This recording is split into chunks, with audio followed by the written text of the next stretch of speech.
자, 오늘 하나님 말씀 읽겠습니다. 마태복음 14장 22절에서 33절까지.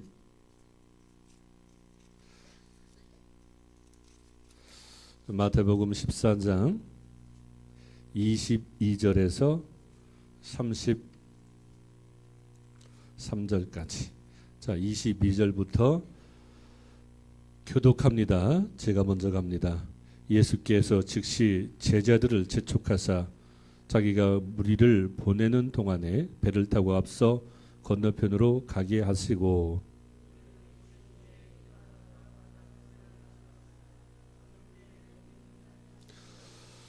배가 이미 육지에서 수월이나 떠나서 바람이 거스림으로 물결로 말미암아 고난을 당하더라.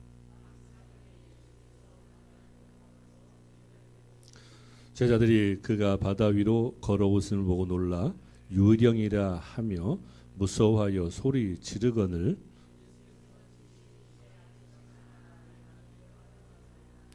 베드로가 대답하여 이르되 주여, 만일 주님이시었든 나를 명하사 무리로 오라 하소서 하니,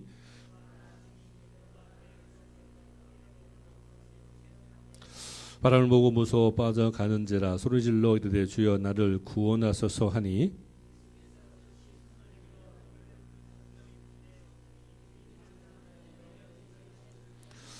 배에 함께 오르며 바람이 그치는지라 다같이 배에 있는 사람들이 예수께 절하며 이르되 진실로 하나님의 아들이소이다 하더라. 아멘. 항상 말씀드리지만 예수님에게 초점을 맞추면 역시 하나님의 아들로서 이적과 기적을 행하시고 놀라운 역사를 보여주셨죠.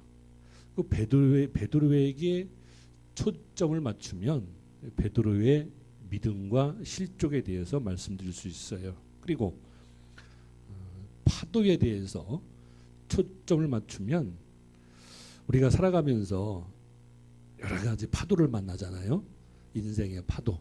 인생의 파도 없는 사람 없어요. 다 문제를 가지고 있습니다. 그래서 오늘은 그 베드로가 걸어갈 때 옆에서 일렁이던 그 파도, 우리가 살아가면서 항상 닥쳐오는 그 파도, 문제, 거기 한번 초점을 맞추어서 말씀을 나눠볼까 합니다. 오늘은 공교롭게도 물의 날이에요. 물의 날. 카타르나 쿠웨이트 같은 그런 중동 국가는 물값이 석유보다 비쌉니다. 그러므로 물의 소중함을 다시 한번 깨닫는 그런 하루가 되었으면 좋겠습니다. 자, 옆 사람과 뒷 사람 인사합시다. 안녕하세요. 반갑습니다. 따뜻한 햇빛교회입니다. 자, 눈 감고 졸려고 포스를 취하지 말고 항상 습관되면 안 돼요. 영국의 위대한 설교가 찰스 스펄천 목사 들어보셨죠? 어느 날 목사님에게 한 명의 성도가 찾아와 묻습니다. 목사님, 문제가 없는 교회를 추천해 주세요. 교회도 문제가 없고 성도들도 좋고 목사님도 좋고 아무 문제가 없는 그런 교회를 추천해 주시면 감사하겠습니다. 스펄전 목사님이 잠시 생각하고 나서 이렇게 말씀하셨어요. 문제 없는 교회가 있긴 한데, 어머 그래요? 그러면 그 교회를 소개시켜 주세요. 그 교회를 다니고 싶습니다. 이때 목사님이 유명한 말을 남겼어요. 그런데 지금은 문제가 없지만 앞으로는 문제가 많이 생길 것 같네요. 그렇게 얘기했습니다. 아직도 무슨 뜻인지 모르겠어요. 그리고 또 하나 있어요. 문제 없는 교회는 죽은 교회입니다. 죽어 있기 때문에 문제가 없는 것이죠. 바꿔놓고 생각해 보세요.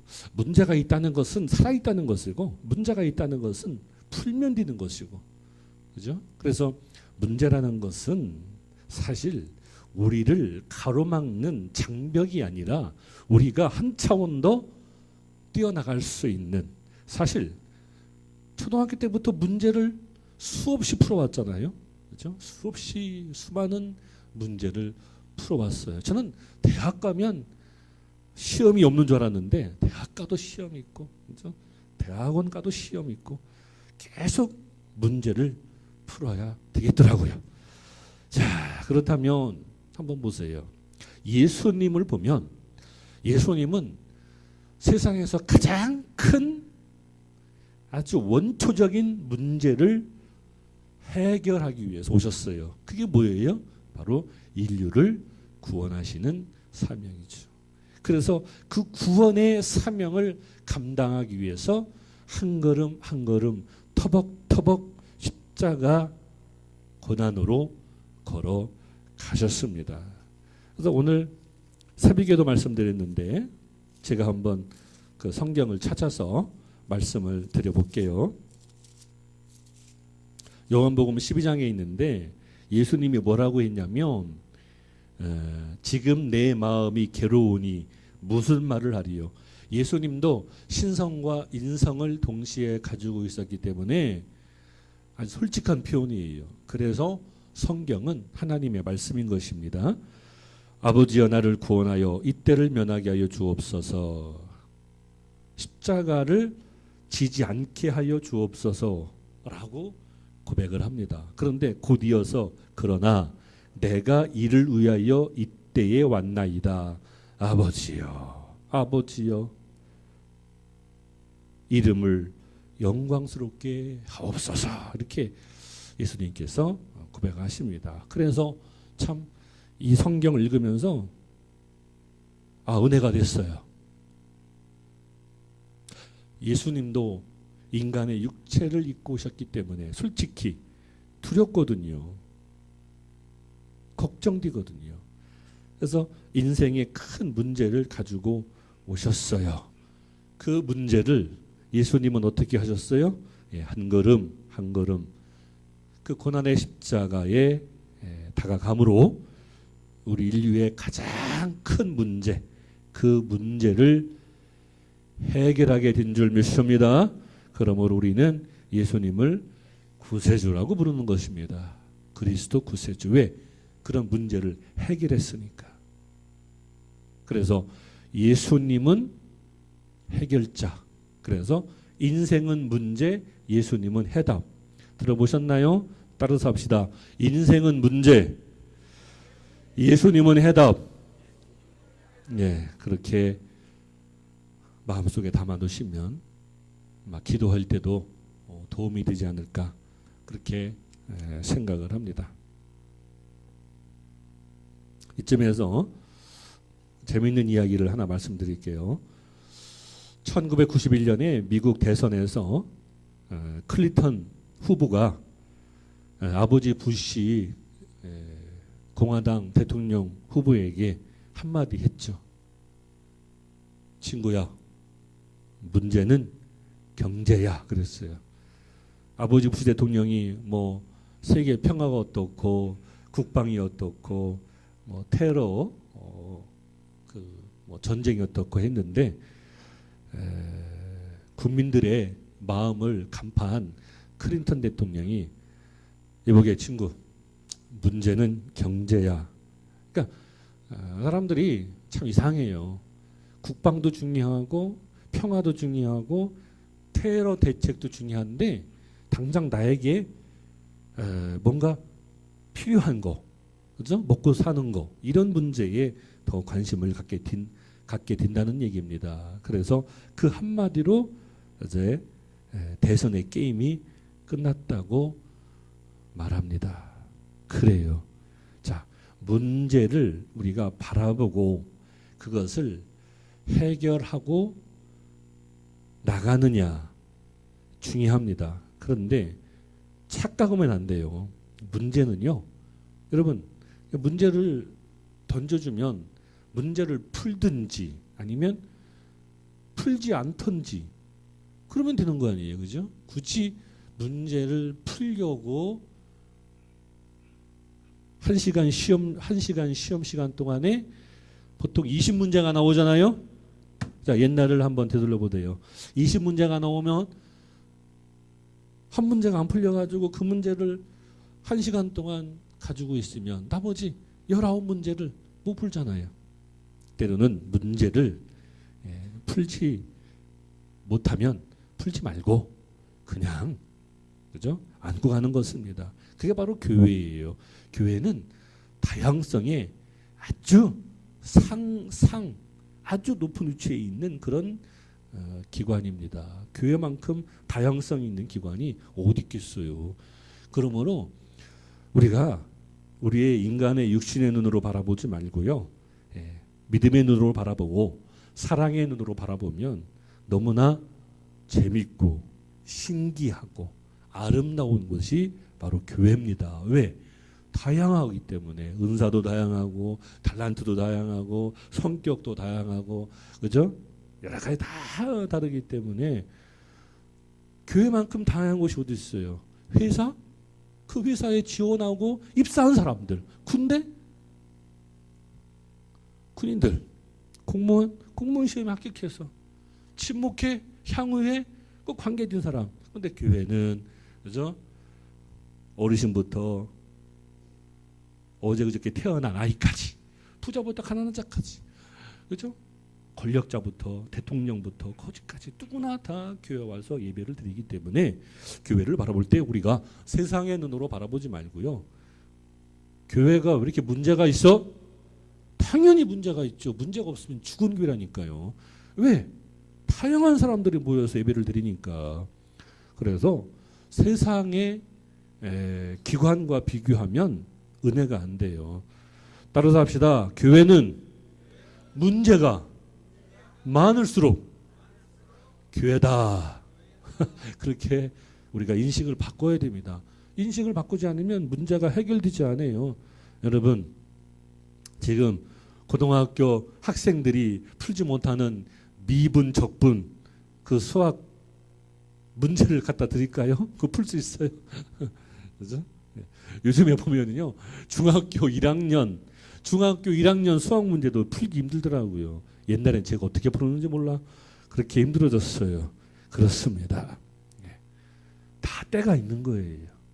풀 때가 있고 또 그냥 안 막히면, 안 풀리면 그냥 넘어가는 거죠. 뭐 같이 가는 거죠. 그게 또 다른 지혜라고 생각합니다. 사람을 보고 교회를 다니지 말고 예수님을 보고 교회를 다녀야 한다고 말하고 있어요. 주님이 계신 교회를 바라보아야 하는데 주님을 바라보지 못하고 성도를 바라보면 안 된다라고 말합니다. 맞는 말이에요. 다 알고 있어요. 그러나 그것도 틀린 거예요. 왜? 주님을 우리가 어떻게 봅니까? 마음으로 봐요? 성도로서 보는 거예요. 그래서 성경에 그런 내용 많이 있잖아요. 너희의 착한 행실을 보고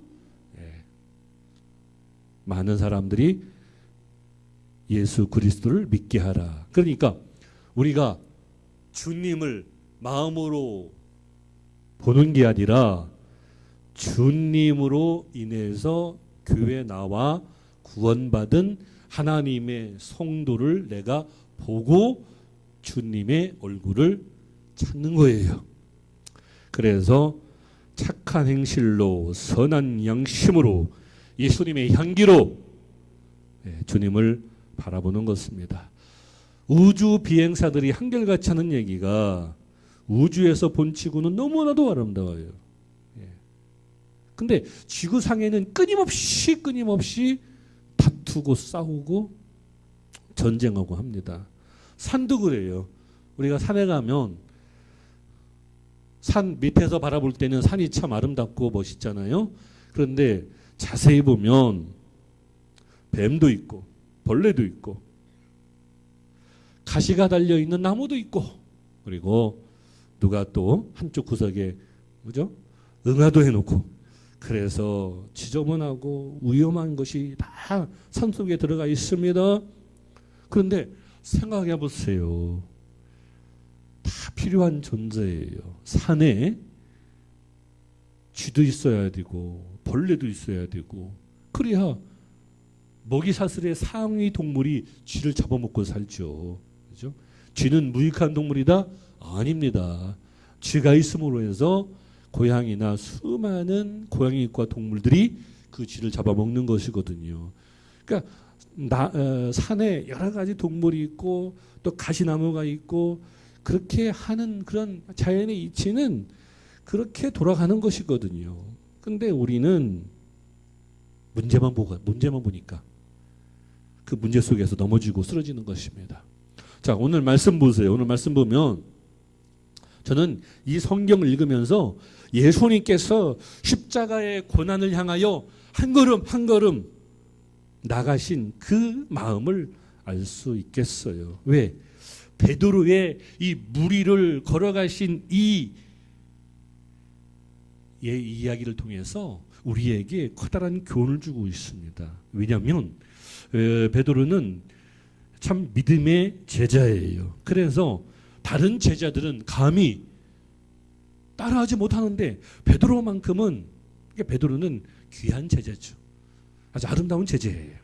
주여, 내가 주님 앞에 가겠습니다. 그래서 갑니다. 29절 보세요. 28절 먼저 보면 베드로가 대답하이르되 주여 만일 주님이었어든 나를 명하사 무리로 오라 하소서 그러죠. 예. 얼마나 믿음의 말을 하고 있어요. 29절에 보니까 오라, 베드로가 배에서 내려 무리로 걸어서 예수께로 가되, 예, 여기까지는 바로 목적을 바라본 거예요. 아시죠? 예, 목적이 있는 삶. 우리는 목적이 있거든요. 그죠? 세상에서 잘 먹고 잘 살고 돈 많이 버는, 그래서 그냥 세상의 영달을 추구하는 것이 아니라 하나님의 자녀로서 하나님의 자녀답게 살고 하나님의 일을 하다가 하나님 나라에 가서 큰 상급 받는 하나님의 성도들이 되시기를 예수님의 이름으로 축원합니다. 그런데 중간에 낙심하는 분들이 있을 거예요. 자, 예수께로 가되, 자, 예수님만 바라봤어요. 그런데 그 다음에 어떻게 됐나요? 30절, 바람을 보고 무서워 빠져가는지라. 그렇습니다. 예, 주변을 봤습니다. 예, 문제를 봤어요. 그래서 베드로는 무리에 빠졌습니다. 영적 침체는 이렇게 다가오는 거예요. 영적 침체는 하나님을 바라보지 아니하고 주변을 바라보고 사물을 바라보기 때문에 그렇습니다. 사람이 어쩔 수가 없어요. 좋을 때는 막 좋아하고 웃고 떠드는데 안 좋으면 자꾸 걱정하고 자, 문제를 찾습니다. 문제가 어디 있을까? 문제가 어디 있을까? 그런데 사실상 대부분 거의 문제는 자기에게 있어요. 그런데 주변을 보고 애매한 사람 욕하고 환경을 탓합니다. 여기서 출렁이 있는 파도는 뭐예요? 영적으로 마귀예요. 마귀가 이제 우리를 유혹하고 있는 것입니다. 낙심시키는 거예요. 절망시키는 거예요. 마귀는 뭐예요? 자, 바로 악한 영입니다. 악한 영의 속성은 뭐라고 그랬어요? 우리를 실족시키고 넘어지게 하는 것입니다. 안 좋은 것만 보게 해요. 나쁜 것만 보게 해요. 그래서 악한 마귀가 가장 좋아하는 무기는 뭔지 아세요? 예, 바로 절망이라는 두 단어예요. 절망. 그거 하나면 미혹되거든요. 그래서 근심과 걱정의 터널 속에 들어가면 잠이 안 오고 밤을 꼬백 새고 그렇게 하는 것입니다. 하늘로 병거 타고 올라간 엘리야도 한때는 자신을 죽인다는 이사벨 왕비의 흉악한 모습을 보고 걸음만 아살레로 도망갔어요. 엘리야가 누굽니까? 그죠? 예. 성경에 나오잖아요. 모세, 엘리야, 그 다음에 예수님 이렇게 언급할 정도로 엘리야는 정말 하나님의 첫 번째 선지자예요. 선지자, 예언자. 그런데 이사벨 왕비가 참 정말 유명하거든요. 제가 말씀드렸죠.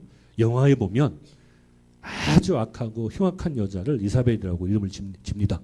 외국에서. 이사벨 왕비 협박에 두려워 떨며 도망했어요. 왜 그랬을까요? 그 순간적으로 정말 엄청난 내공을 가지고 있는 엘리야, 아주 하나님의 선지자로서 예언자로서 둘째가 그러면 서러운 그 예언자도 이사벨 왕비의 그 순간에 어떤 흉포함을 바라보니까 야 무섭거든요.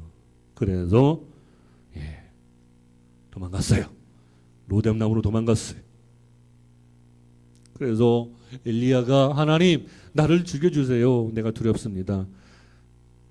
엘리야 선지자 같지 않아요? 선지자 중에서 가장 뛰어난 선지자인데 야 엘리야도 그럴 때가 있었구나. 그래서 참 성경은 진리입니다. 두려움과 공포에 떠는 하나님이 엘리야를 안심시킵니다. 휴식을 취하게 하고 먹을 것을 갖다 주고 다시 회복하게 하세요. 바알에게 무릎을 꿇지 아니하고 바알을 섬기지 아니한 7,000명을 남기겠다고 합니다. 방송실 한번 성경 한번 띄워볼까요?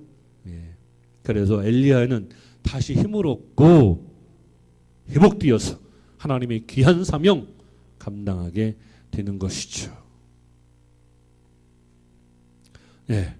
열왕기상 19장 21절인데요. 자, 우리 다 같이 읽습니다. 시작. 내가 이스라엘 가운데 7,000명을 남기리니 다 바알에게 무릎을 꿇지 아니하고 다 바알에게 입맞추지 아니한 자니라. 아멘. 아무리 이사벨 왕비가 흉악하게 흉포하게 하나님을 섬기는 선지자를 비박해도 결국 하나님께서 귀한 일꾼들을 사용하셔서 함께 그 문제를 해결하게끔 그렇게 역사하십니다. 이번에 리포트 주한 미국 대사가 얼굴에 그 테러를 당한 후에 함께 갑시다 그렇게 말해가지고 많은 사람들이 감동을 받았잖아요. 그게 다 성경적이에요. 제가 찾아보니까 같이 가자 이런 성경이 많아요. 성경에. 그래서 그게 다 이제 신앙적인 표현입니다. 그죠?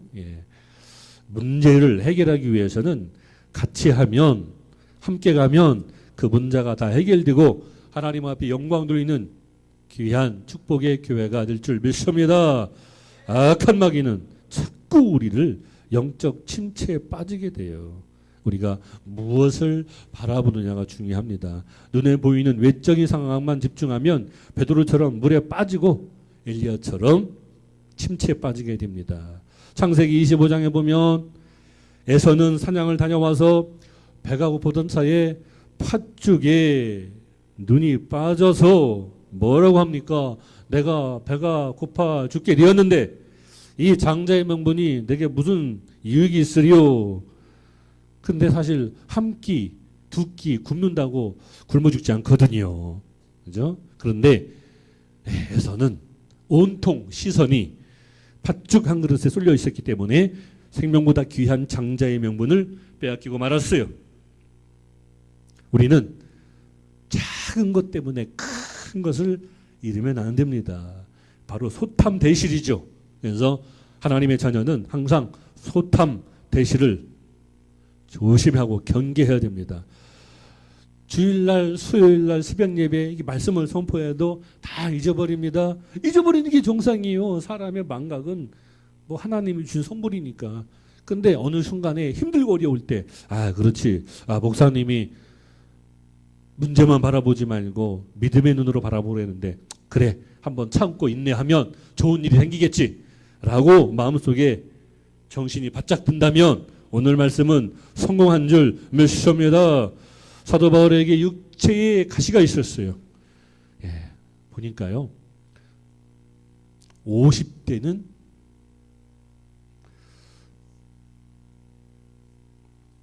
약을 하나를 먹는데요. 60대는 알약을 2알 먹는데요. 70대는 알약을 3알 먹는데요. 어쩔 수가 없어요. 나이 먹으면. 에디슨하고 아인슈타인하고, 에디슨은 발명왕, 아인슈타인은 누구예요? 세계 최고의 과학자니까. 나중에 70 먹고 80 먹으니까 둘이 만나서 하는 얘기가 뭐 중요하고 막 과학적 발명가적 얘기할 줄 알았는데 아이고 자기 약 몇 개 먹어. 나 약 2봉지 먹어. 밤에 소변 잘 봐? 아이고 소변은 무슨 소변. 밤에 3번 일어나가지고 아주 죽겠어. 도대체 다 이런 얘기 한다고 합니다. 인간의 한계예요. 그러니까 너무 이렇게 잘난 척하고 똑똑한 척하지 마세요. 왜? 사도 바울도 육체에 가시가 있었는데 육체의 가시를 제거해달라고 기도했어요. 근데 내 은혜가 내게 족하도다 그러면서 그 병도 때때로는 너에게 귀한 어떤 그 은혜의 도구가 된다. 그것 때문에 나에게 충성하고 봉사하는 하나의 도구가 된다. 바울은 그 깨달았어요. 고통인 동시에 또 다른 은혜의 도구구나 라고 깨달았습니다. 바울이 그러한 고통과 어려움을 이길 수 있었던 것은 주님을 향한 절대적 믿음이 있었기 때문에 가능했지만 중요한 거예요. 바울에게는 동역자가 많았어요. 성경에 동역자라는 단어가 10번 나옵니다. 근데 그 후에 그 동역자라는 이름 다음에는 수많은 사람이 나와요. 바울이 혼자 한 게 아니에요. 동역자, 같이 일하는 일꾼, 나와 함께하는 일꾼, 나와 함께 마음이 맞는 일꾼, 나를 도와준 일꾼. 우리 햇빛교회 성도들은 다 같은 동역자인 줄 믿습니다. 자, 당신은 나의 동역자. 시작. 그렇습니다. 옆 사람 보고 다시 한번 시작. 당신은 나의 동역자. 그렇습니다. 이거는 사도 바울이 자주 한 얘기예요. 이 말은 무슨 얘기냐면 당신은 또 다른 나라는 뜻이에요. 당신이 있음으로 해서 내가 있는 것이거든요. 이 기독교적 용어예요. 물에 빠졌던 베드로에게 예수님이 손을 내밀어 건져주셨어요. 예수님은 바로 구세주 예수님. 그래서 이 내용 오늘 본문에 있는 말씀 하나로만으로도 예수님의 십자가의 고난과 우리를 구원해 주신 그 은혜의 사랑을 우리가 깨달을 수 있는 것입니다. 지난주에도 말씀드렸어요. 인터넷과 첨단 기술과 로봇 발전으로 앞으로 집에서 혼자 살 수 있어요. 다 로봇의 도움받고 돈만 있으면 인터넷으로. 그죠? 다 할 수 있어요. 근데 예배는 혼자 할 수 없어요. 왜? 예배는 관계를 통해서만 가능하거든요. 그죠? 그래서 교회는 성도들의 모임이에요. 이렇게 부딪히고 관계하는 겁니다. 만남으로 이루어지는 거예요. 그래서 만나서 함께 예배드리는 것입니다. 이 만남을 복된 만남으로 만들어가기를 예수님의 이름으로 축원합니다. 우리 햇빛교회는 할 수 있습니다. 그래서 현재의 문제를 바라보지 말고 목적이신 예수님을 바라보고 한 걸음 한 걸음 같이 갑시다라고 하면 그죠? 문제 많은 게 교회예요. 문제 다 많습니다. 다른 교회. 우리 교회는 문제 없어요. 좀 문제 좀 만드세요.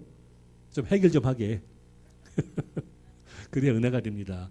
그래서 앞으로 우리 햇빛교회가 관계를 통해서 함께 가는 그런 교회가 되기를 예수님의 이름으로 축원합니다. 축원합니다. 자, 기도하겠습니다.